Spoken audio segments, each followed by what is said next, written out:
This series has me pretty excited just because I know this was like a pretty back and forth series. The other thing that gets me really excited about this series is aside from it being like super back and forth, there's always so much stuff to learn overall just about this kind of both of these teams, right? Like I talked about yesterday, if you guys remember, for the ones there from the concept review, these guys pretty much are really good at playing angles and playing space a lot of the time. These guys are very good at most of the time just playing like a individual style, like one style, right? Whether it's brawl or dive or something, and playing one specific style of a composition, and they have like incredible like I don't want to say micro skill because they both have really good micro based teams, but they have great ways to kind of like clutch. Like their players clutch a lot of key situations that allow Glads to get away with a lot of crap. So let there be macro review and pizza. Yeah, of course, dude. Point reward idea, put a fake mustache on you for 5K. I mean, I can just grow a mustache, so like, I mean, honestly, like, I don't see it. I don't think that's that. I don't know, maybe. I'll have to think like things through for that kind of stuff. I haven't really like fully thought that kind of stuff through, but point system maybe. Pizza is like good though. No, cartoonish mustache. I don't know. Maybe. Maybe. Okay. So looking at these kind of compositions, right, and like looking at what they're trying to accomplish and what they're not trying to accomplish, right? Both of these compositions are very spam heavy, I would say. Looking at it, yeah. So both of these comps are pretty spam heavy.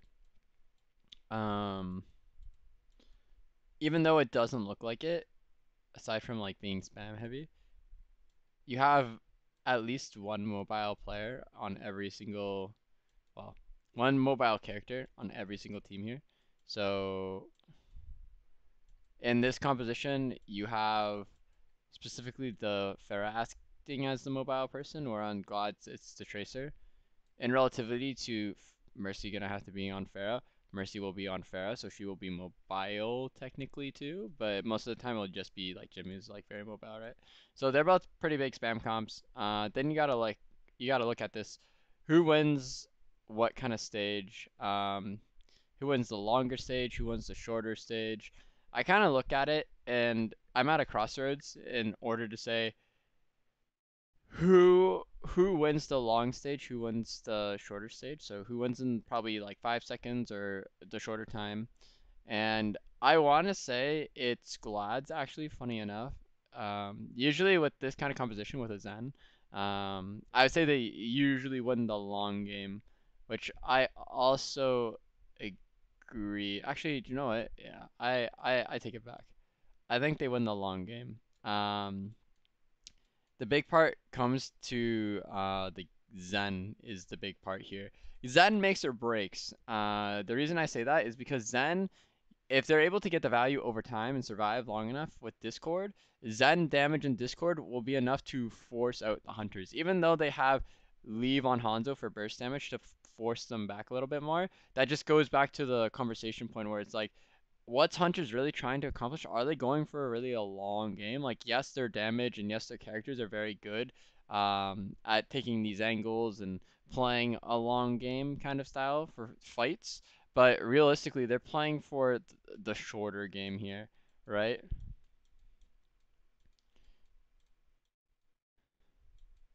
So these guys, like, I would call this terminology instead of long game, short game. That's like an easy way to break it down. I say this is the overtime overtime game, and the Chengdu Hunters are playing for the burst kind of game, playing to burst people down most likely, right? So we talked about what both of these comps are, how they're kind of utilizing it. So it's a spam, a bit of a hybrid of spam, but more so of a spam composition with a mobile or at least one mobile character, highly mobile character that allows them to move around the map a little bit more, which will help them take those angles. Uh, we talked about how they're looking to approach these, right? Their objectives are one is looking for a more shorter, quicker kind of fight, and another is looking for a longer kind of fight. right? Win conditions, I think, is a good thing to look at as well, that I'll kind of point out real quick. So the win condition for hunters is pretty much, I mean, I don't want to say like kill Zen and then Zen stays alive. I say the win condition for hunters is, I'll do it like this. There's two win conditions Hunter has, I think, in my opinion, and I will have to put one of them is killing Zen. And that's just because strictly, and I'll do it the same thing on the other side as well. Because one of Glad's win conditions, or one of the big win conditions for Glad's, is that aside from Shu staying alive, their other win condition is. No, I wouldn't say their win condition is killing Pharaoh. Would I? I don't know, I'll go back to that. Killing Zen is one of the win conditions regardless for hunters here. Hunters being able to kill Zen means that Glads don't have that discord, that extra damage. They will eventually fall apart, even though they have something to still deal with the Pharah. Pharah should be able to do a lot of damage overall across the board. And even if they do deal with the Pharah, you still have Levon Hanzo. And again, the damage from Hunter's side from both of those DPS are much more deadly than, for example, a Gladiators without a Discord or without a Zen kind of there. So killing Zen is one of the big things here. The other thing is, well, I guess this is true for both sides, but it's easier for hunters. That's why I'm bringing it up as a win condition for them. Forcing enemy. Do I want to say backwards? Enemy. I'm trying to think of the best like way to explain this to like the general audience. Um,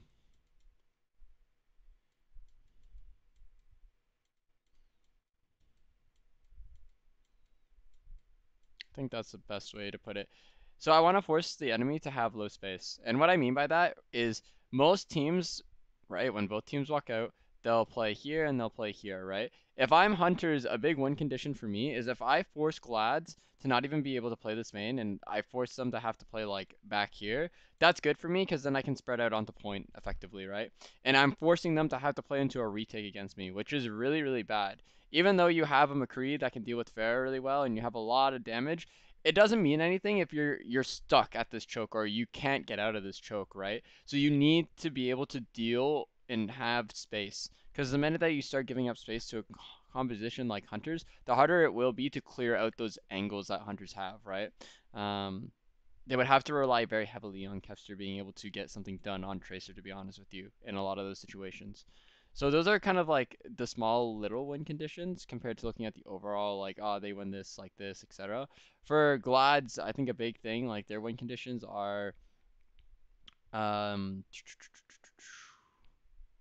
forcing enemy like space, sure.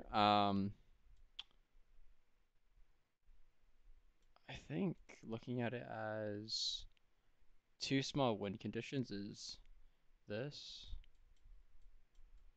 Well, I'll do this. I can keep Bird Ring there.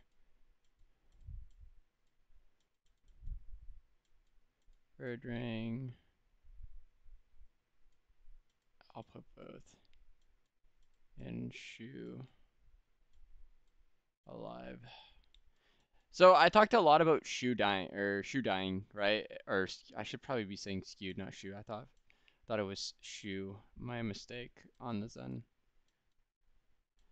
But as long as Skew, even if Skew's alive, it doesn't matter because if Birdring says dies as well, then this Pharah still gets a lot of value in the air, right? She could potentially be pressured by this Discord by the Diva if he gets too close or Shu.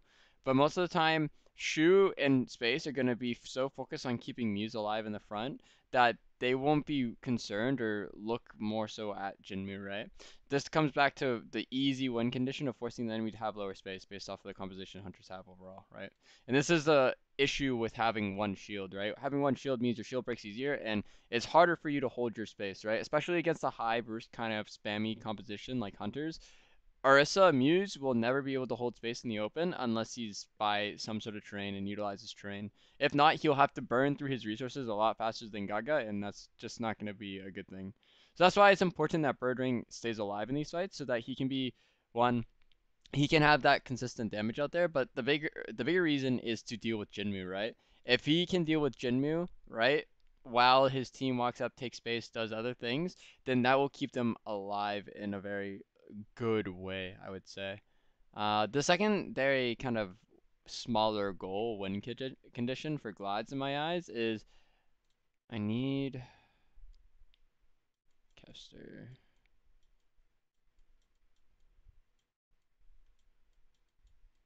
to pull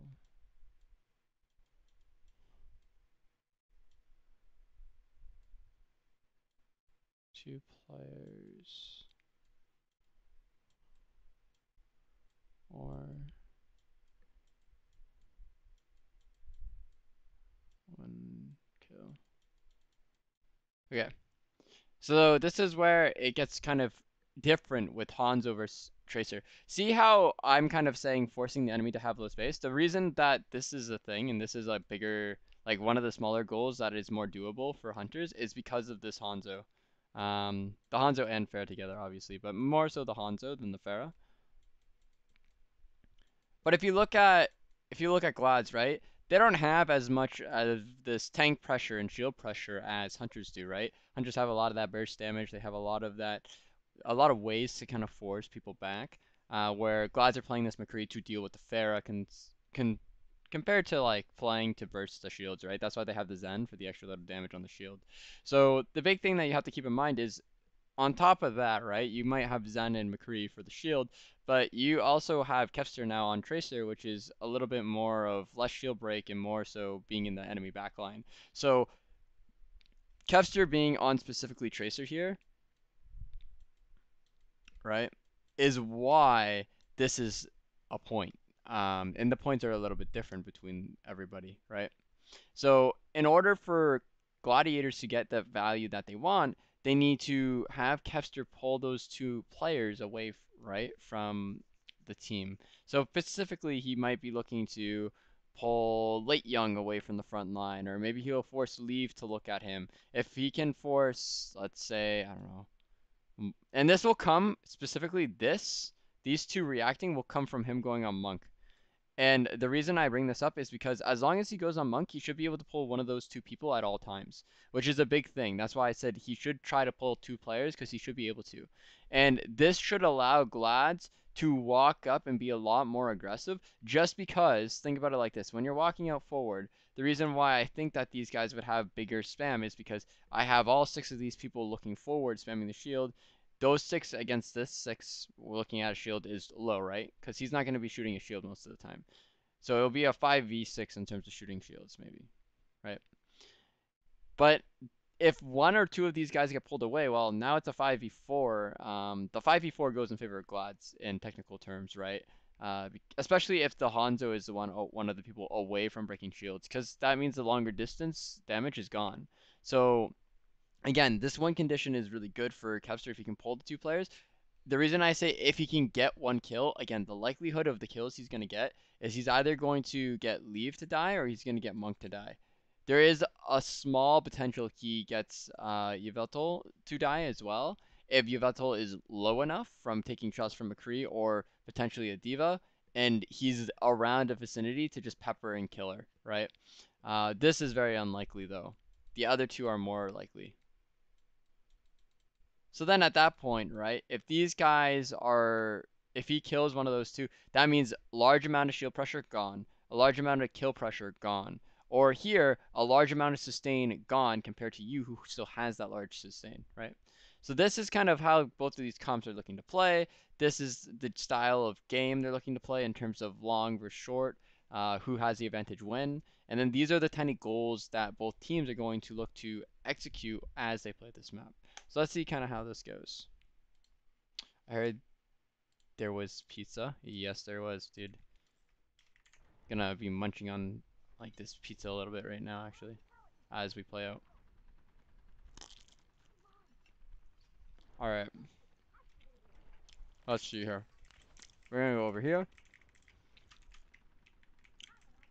See Kepster going underneath, trying to get in a good position to go behind them here and pull away some people. Jimmy taking a very aggressive angle here. This is good. See how it's really hard for them to even like walk up? They're having to utilize a lot of resources already to try to protect themselves from the rockets in the spam, right? Like Leave is spamming from over here. If I look at Muse's shield HP right now, it's already at 99. If I were to look at Gaga's, say for example, it's at 292. This is exactly what I would expect, right? So again, a lot of damage from both of these spam characters and a lot of burst like being able to come out. Kester's timing is pretty good here. Let's see what ends up happening in this fight. Okay. As I said, Chengdu should have point control first, so they should be able to fully control this corner. We see Space is going for Jinmu here on the side. Shu is also jumping at him and just trying to kill him too with a Discord. Holy crap. And Kevster is pulling... Is he going to pull Late Young here? No, he only just pulls Leave there. Okay. Late Young's going to the opposite side here. So even though Hunter's comp should be better in terms of space and controlling space and bursting people down, you see Glads are already instantly able to go towards the point side, and they're able to just destroy Gaga, completely obliterate him, sorry. And that's just due to the Discord and Gaga being alone on point, right?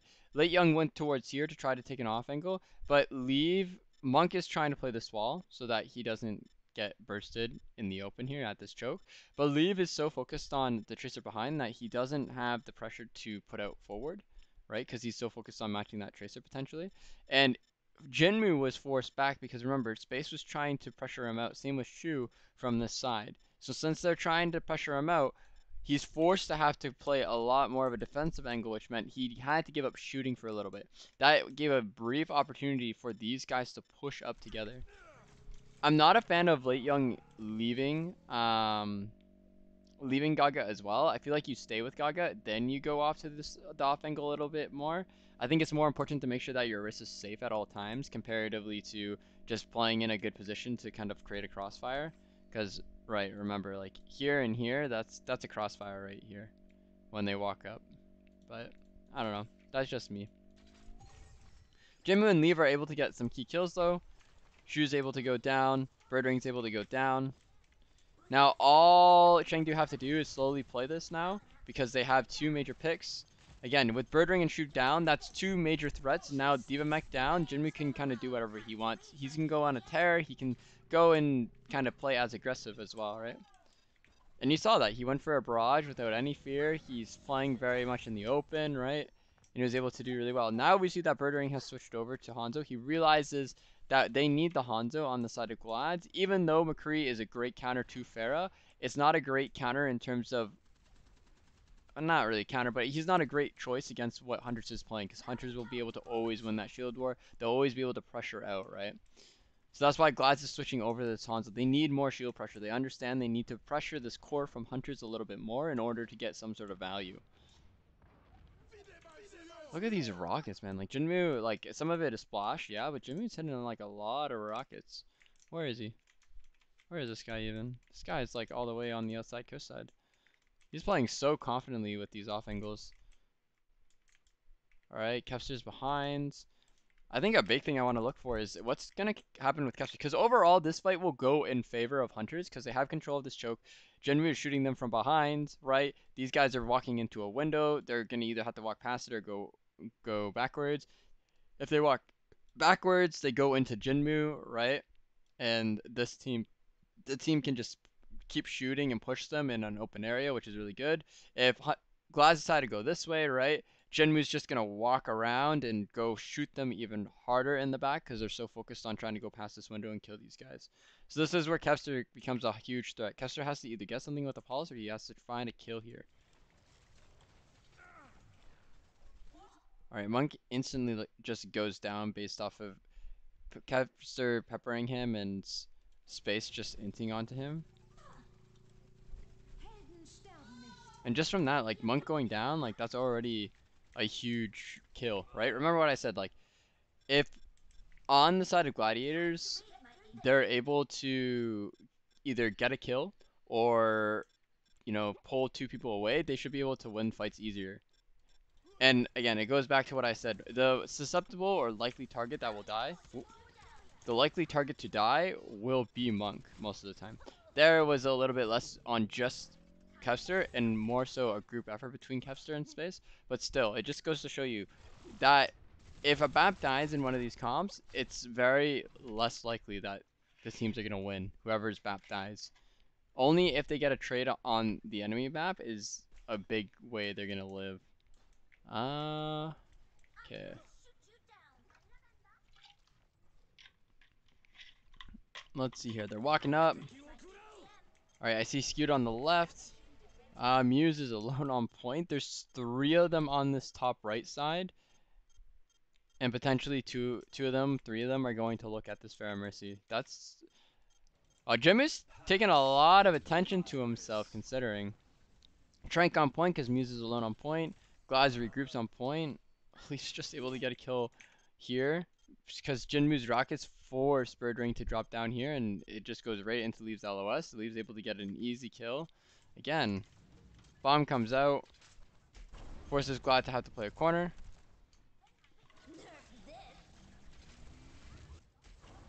And Glads are in a very weird position. Oh my gosh, he must have hit an insanely good shot on Kevster there. And Glad should slowly lose this fight. Or not. They do not slowly lose. It's still early. They could potentially actually still lose this. Skews goes on the side. He's able to kill Leave. At the same time, the window allows for Shu to be able to get some good kills as well, right? Skewed playing on the side to potentially get some kills. Leave dies actually from here, so Shu must have hit some crazy shots. And then from here, it's not just those two, right? It's also, I believe they got one more kill onto, was it Monk? Yeah, Monk got annihilated, damn. Rez goes down on Gaga. This is a potential winnable fight still for Chengdu, especially after Jinmu gets a 2-man barrage, one of them being onto a BAP. Wow.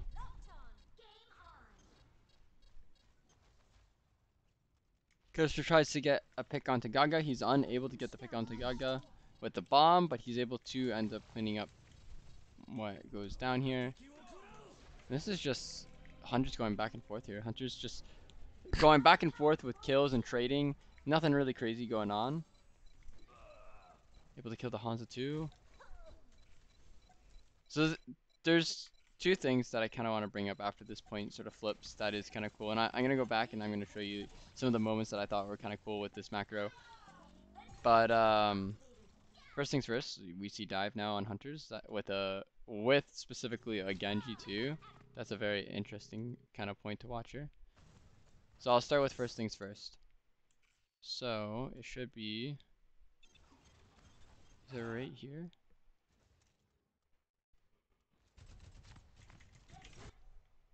Should be right about here. All right. Okay, so first things first. Lee was already behind, right? So Lee was behind here, and he's now flying towards this full coast side by the mini because he sees his team is walking up, right? As this is happening, Glads are trying to kill Leave, right? However, they're unable to properly deal with Leave. Or sorry, Leave. I mean Jinmu, sorry. They're unable to deal with Jinmu's Pharaoh, right? And kill him over here. So they go and they go to help Muse on point. Main reason being he had to be tranked because he was so alone on point while Hunters was pushing. So this is the first step to interesting things. So them trying to have 4 resources here and 1 here causes them to kind of be a little bit disjointed, which causes them to feel obligated to group up together as a team here to support Muse on point and to get a little bit of value from this trank. From here, Jinwoo's going to realize this, and Jinwoo's going to go a little bit more onto this off angle, aggressively either here or here, while his team looks to either push or stabilize at this choke, right? And this is, I think, going to result in him getting a kill here. Well, it results in Leave getting a kill. But realistically, I think a big thing to keep in mind with this is Jinmu forced Birdring after taking a rocket to go in the open, which caused him to be able to go into Leaves LOS, right? So Jinmu was forcing them away as well. So the big thing is they're forcing them based off of having to support Muse on point, but also the angle from Jinmu and him having no counter to him. He forces them to have to go into a position, so either onto point or onto this backside area. If they go onto this backside area that I call or I said, then this means that Jinmu will have a really hard time, or Jinmu will have a hard time. The backline from Glads will have a really hard time because Jinmu's going to be able to poke for free. And this distance is a very long distance. It will require them to hit a lot of shots in order to kill him. So first things first is they forced them into areas that was really good, specifically on Jinmu's side and the whole team from Hunters. Forced them in a very good position for them to get kills. I don't think the bomb was crazy, to be honest with you, from Late Young. I think the bomb was a little unnecessary, but that's just kind of my opinion. All right. From here, space. He looks to use his bomb main. He's trying to restabilize this fight. So he sees that bird ring goes down. He understands in order to potentially stop them from pushing here, he wants to utilize his bomb to force them to not be able to walk in main, get value from this kill. He wants to delay this push a little bit more so Glass can stabilize and take proper position, right? They also don't have a lamp, so they have to look to play a little bit further back potentially, right? As that's happening, we see that Gaga and Leave are instantly going towards this mini side room just because they want to push in and they want to try to potentially get a kill on anyone who's still in this area. Or if not get a kill, they want to try to just be able to pressure point from here, right? And then once this bomb expires, their team will join them over here.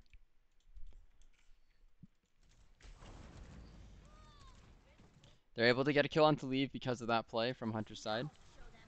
But now we look at the rest of Glads, right? Chengdu's a little bit split. We see that specifically Gaga and Leave are on that mini side.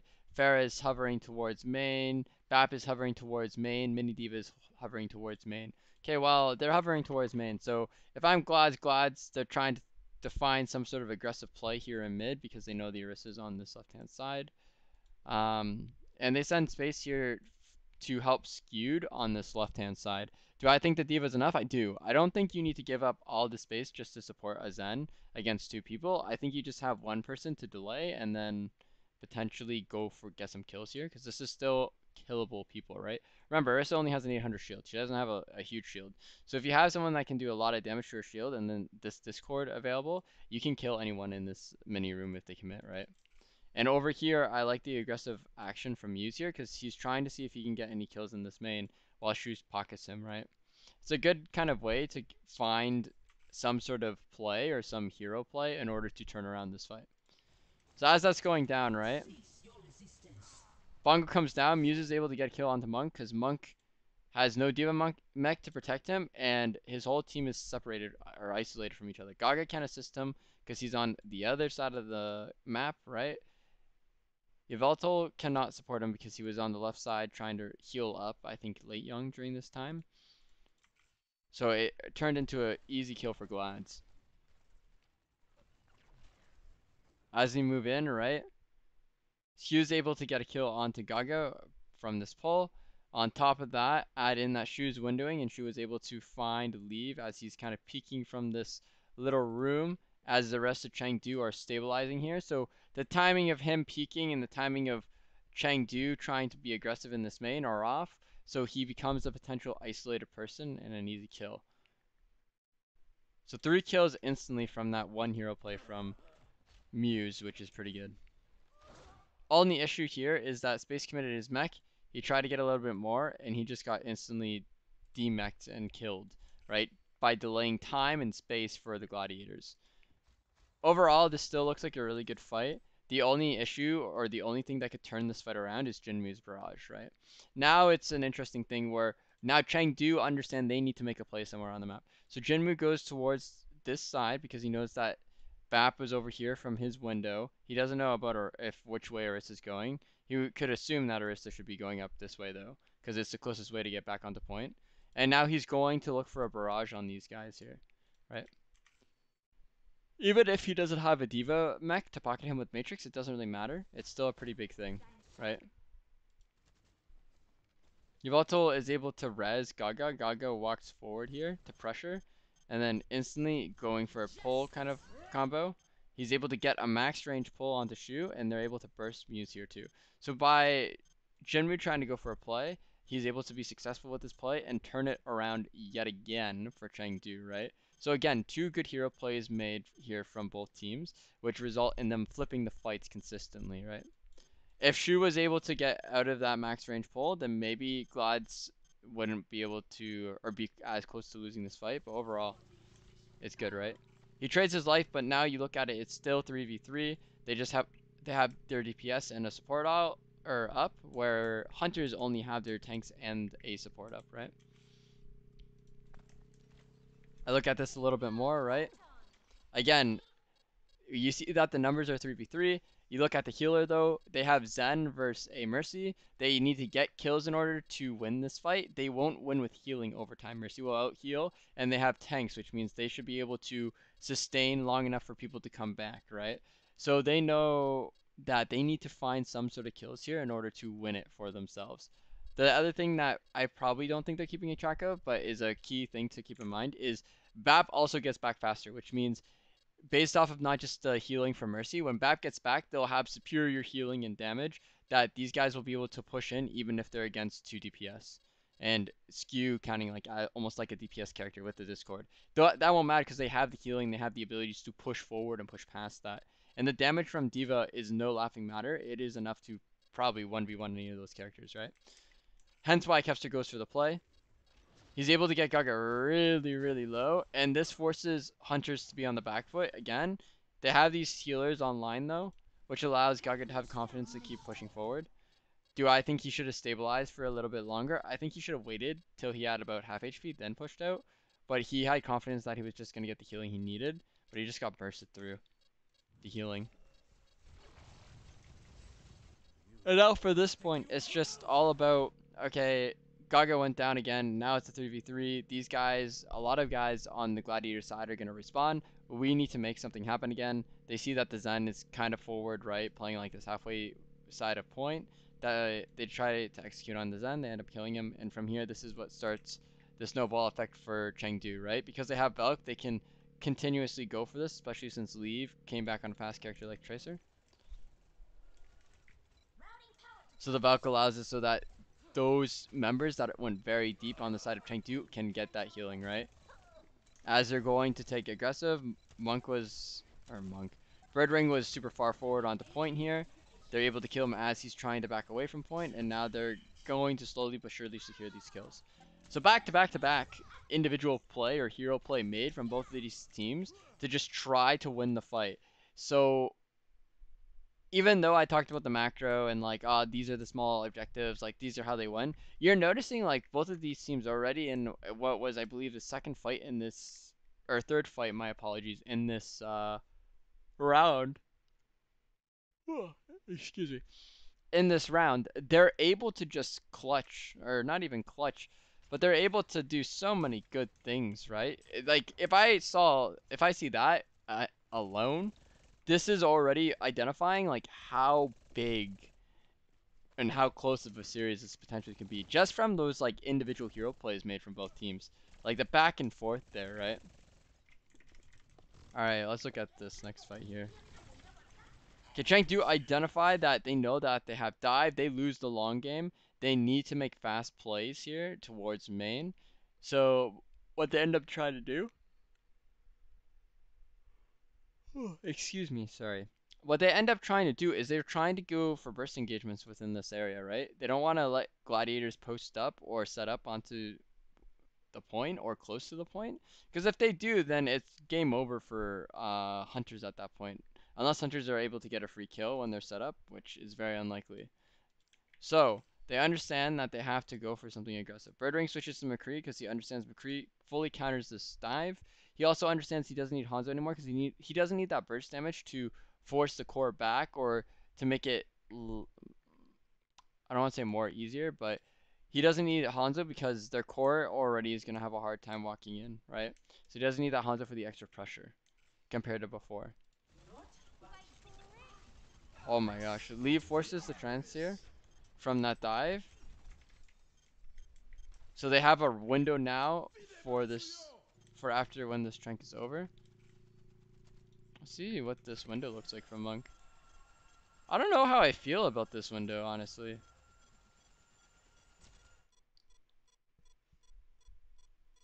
I don't know. I don't think this window's the best, honestly.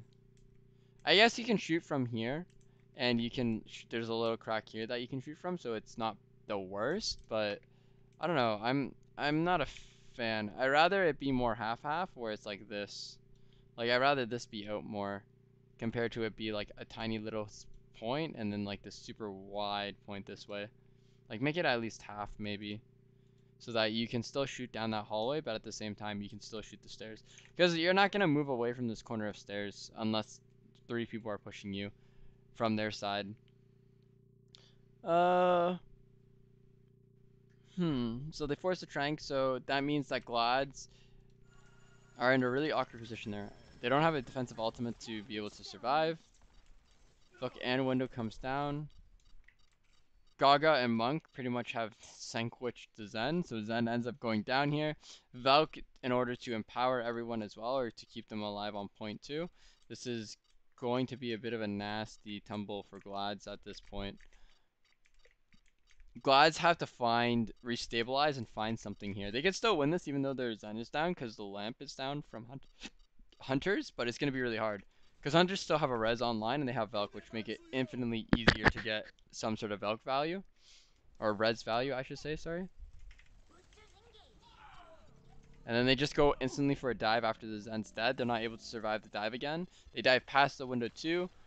And this just goes to show you, if Glides don't maintain that space or have the space after the first dive, it's going to be really easy for Hunters to go for another dive or continuous dives and get value with it, right? Dude has now switched to the break because he understands they're playing against a dive. There's no reason for him to stay on Zen. It's easier to live and it's easier to counter the enemy comp on Brig. Why is that? You don't have Discord? Well, it's because you have they're closing the distance onto you, so that means you can proc inspire more. You have good tools to deal with the dive, the flail. You have bash, right, which CCs them, stuns them for a little bit of time. You also have packs to help people survive these dives a little bit longer. So I like this swap from Skewed.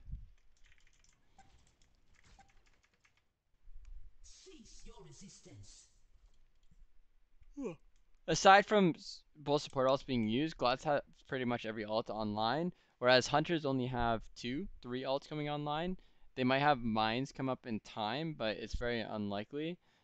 In terms of what I would expect Hunters to do, I would either engage with bomb and then utilize a blade afterwards, or I would wait for my ball mines, like Gaga's mines, to come up, and then utilize mines to help me take a little bit of space more, and then utilize blade as my way to kill. Either way, both of the tank ults, I want to use one of them to help me take space, so that I can close distance so that Jinwoo can get the most valuable blade he can. They don't even want to use an ult. Jinwoo just goes in with the blade on an engagement. Looks like he's able to kill McCree here. 2 bombs come out to just specifically split them up more. Space goes for a more peel bomb? Dive bomb? Oh, wow, counter peeled bomb. Crazy. And Late Young's bomb just exploded pretty much right in front of them, right over here. So they're able to different effects from these bombs, right?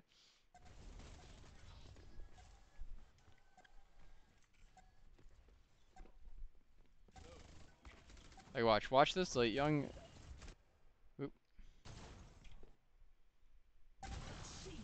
Watch this Late Young bomb. Right.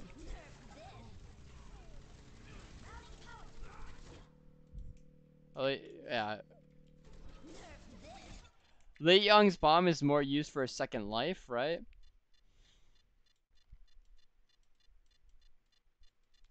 And Space's bomb is more used just for, I wouldn't even say zoning, but killing them. And the main reason that he's using it to try to kill them here is because they've utilized a lot of their cooldowns to try to execute a dive in this location already. So he thinks he can utilize the bomb to get a kill, but it ends up not working out for him. That's why you have to be careful about utilizing your bomb specifically to just get kills. If you use it in terms of negating space or forcing them to split up because the bomb is in a good place, etc., etc. I feel like you get a larger value or a larger purpose from the bomb compared to normal.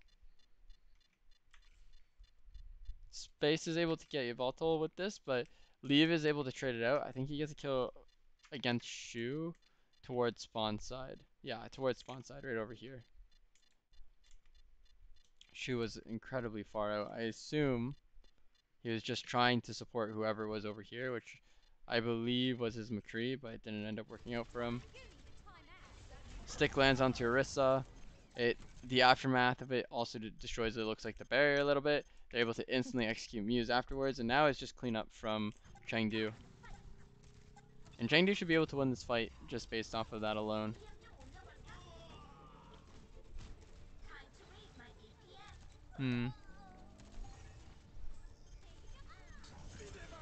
Incredibly interesting, honestly. So a lot of cool plays kind of just happening there. Like a lot of cool individual plays happening. Hunter's there kind of caught me off guard with Jinmu deciding to just open up with the blade instead of opening up with another alt. I would open up with another alt just so that I could have my blade be very successful. But they open up with blade so that they can have their macro be the thing that kind of carries them, it looks like.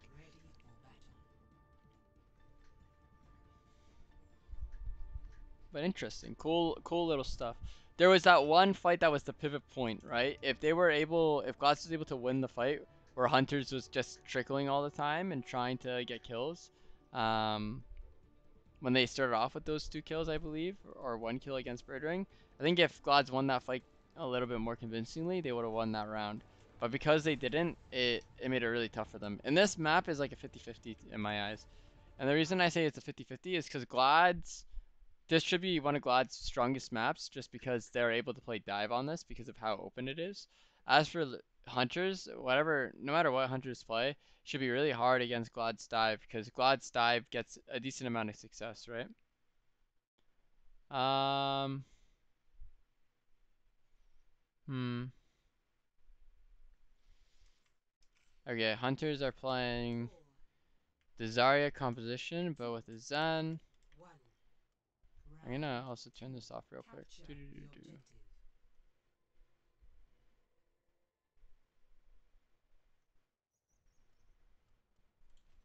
Can I need to pause this real quick?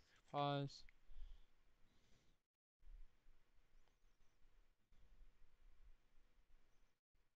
Where is it? I capture sound right here. Okay.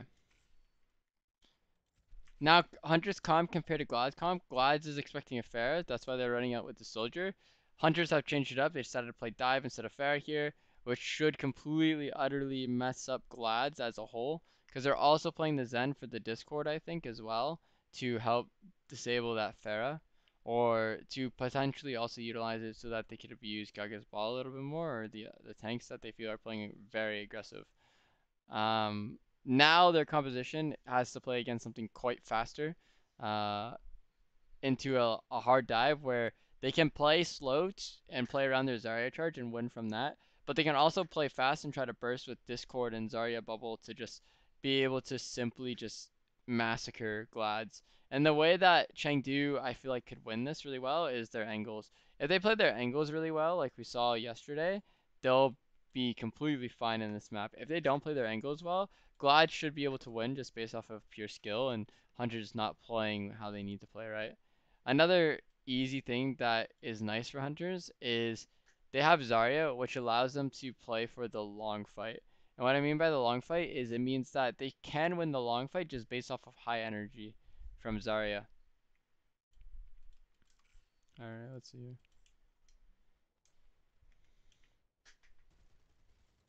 Okay. God's going to traffic. I don't know how I feel about staying in traffic though. See how they're staying in traffic? Oh my gosh, that's not what I wanted. Round 2. Capture the objective.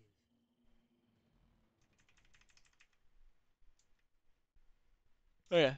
So this is my thing. Hunters, instead of deciding to go main, they go right side because they're fine to take a fight and they're ready to take a fight. If they don't take a fight, they want to set up their backline in the best possible position, which is either the enemy hookah, just based off of the sight line and just being able to fight, or high ground, depending on what they're playing, right? Well, if they're playing something like a Trace or a Sombra or a Hanzo potentially on the side of Glads, I would have been worried if I'm Hunters because then they could abuse this high ground. But it seems like they had good, reliable scouting that Glads wouldn't look to do that. So they take pretty much the rest of the map. While Glad's backline, it looks like they'll be stationary in this area here, right? And if I'm the backline from Glad, I don't want to be stationary in that area. Because if I am, then I'm going to just lose the game over time because they have so many angles they can just blast me from, right?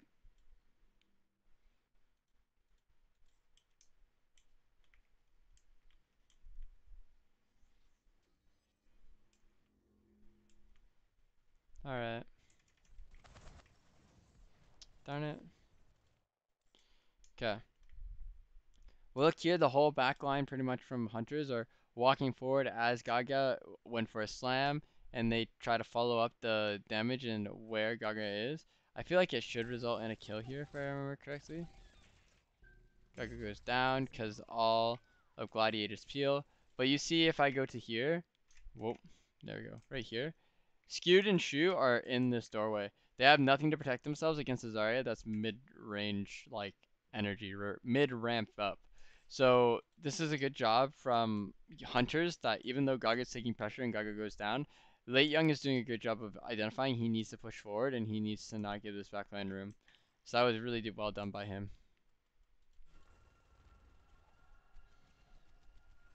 From here, the rest should be cleanup, which is what it looks like. They're just cleaning up these kills, playing together, not doing anything really different or I don't want to say scary, but more so not doing anything crazy. Super simple stuff that these guys are doing.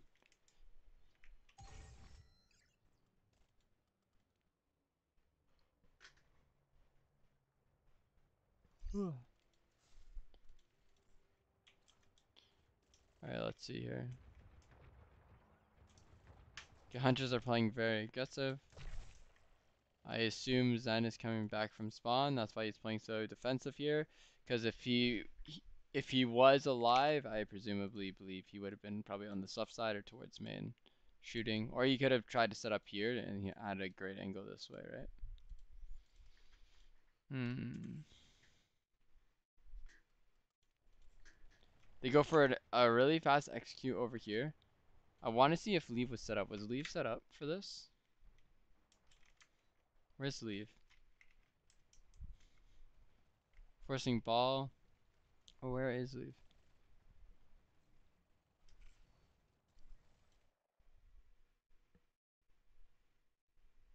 Oh, excuse me. Big yawns from my side. Holy cow.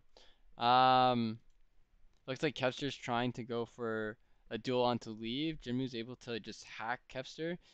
This is really good insight from Jinmu. Before, what ended up happening is Kevster used to force duels against Leave's Tracer. So Jinmu plays around Leave in this fight because he knows that Kevster's going to try to force a one-on-one. So as long as he's in a position to still shoot, but also be able to potentially hack or play around enabling Leave, it just does so much and it's already paid up off its dividends.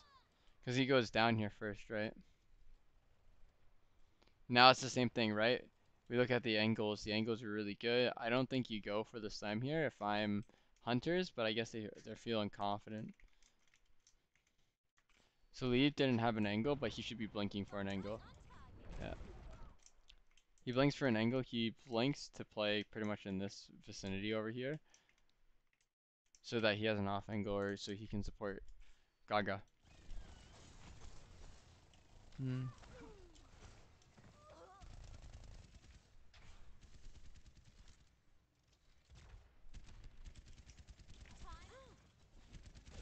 Catcher tries to go for a stick. Doesn't really work out. Hmm.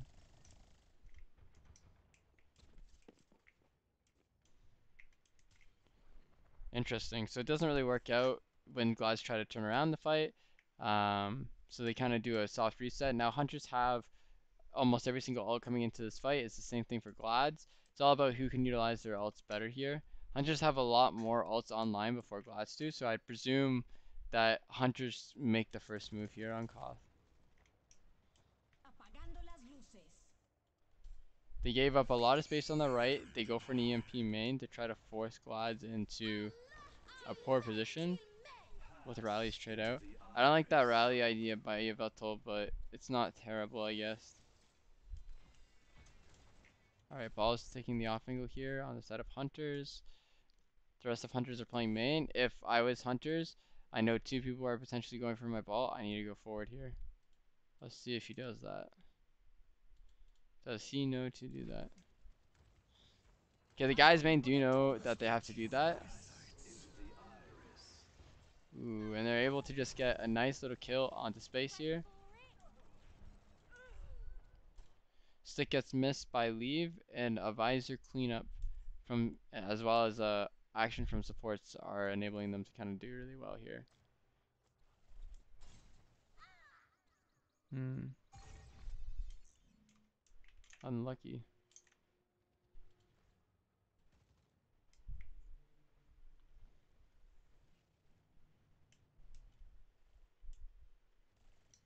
Hmm. It's not retake time. This is still pretty good from Hunters. They got 82%, and the only ult that Glads have online is they have a pulse bomb. They might have a diva bomb come up soon, but the pulse is the main thing that Hunters have to worry about. And since they have a way that they can kind of deal with it by utilizing Zarya bubbles to absorb it, they might try to bait it. Oh, they're doing a really good job of just playing aggressive, it seems, Chengdu. I'm impressed with their aggression. Bomb comes out to try to split them up. Shu's able to get a kill onto Yveltal. Late Young has to walk forward, so he gets split up and he dies.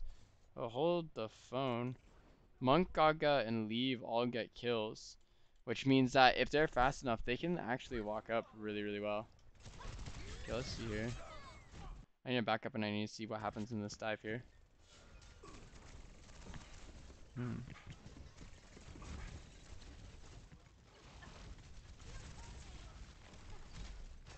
What's going on?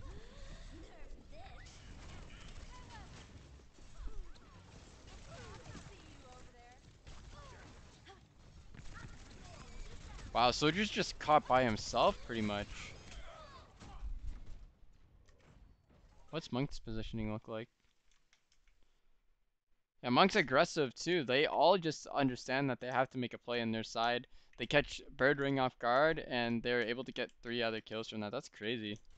Holy crap.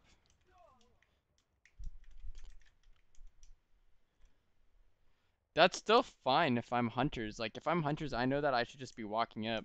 Because I got their Zen and I got their Soldier. Even though I got trades equal, or I got traded equally, I know that I need to just walk up and take space at this point. Because they can't stuff me at this choke anymore. They don't have the ults, I think, to stuff me. Look at this. What are they doing? No, Glads, your supports, you're like playing like you have no time. You have so much time. Like, play here so you can set up aggressively here. Or play to zone this. Like, oh my goodness gracious. No. No, guys, no. So Glads has pretty much given up so much space to Hunters. Kester gets hacked. Kester just dies. So this goes down to Glads have one person playing point, one person playing here, and they had 4 people pretty much stacked on here. So they left this entire area of the map, specifically here, here, and here exposed. Because over here, that's not going to do anything. Like, Hunters don't want to take control of that area. They want to take control of another different part of the map. So that's kind of baffling.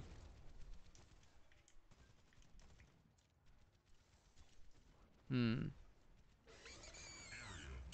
From here, Hunters look to just go for aggressive angles. They're trying to create a little bit of space for Monk and just go for very aggressive dives because they know that Kevster is not going to be a menace in their backline. So they're not as scared of a solo ball coming in because Bray can kind of just bodyguard and protect uh, Monk from any threats.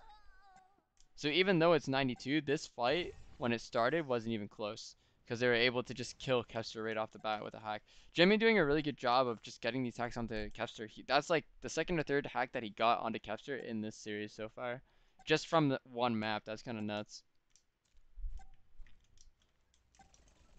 And now Jinmu is set up for an aggressive EMP at their spawn.